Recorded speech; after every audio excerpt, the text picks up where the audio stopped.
অকণ মইনা আমি অকণ অকণিকা ডাঙৰক ভক্তি কৰোঁ ঈশ্বৰক প্ৰণাম বেয়া কথা নুশুনো আমি এই দুই কাণেৰে বেয়া বস্তু নাচাওঁ আমি এই দুই চকুৰে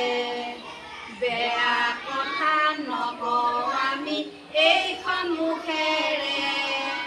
বেয়া গুণ নলওঁ আমি এইটো নাকেৰে বেয়া কাম নকৰোঁ আমি এই দুই হাতেৰে বেয়া ঠাইলৈ নাযাওঁ আমি এই দুই ভৰিৰে বেয়া কাম নকৰোঁ আমি এই দুই হাতেৰে বেয়া ঠাইলৈ নাযাওঁ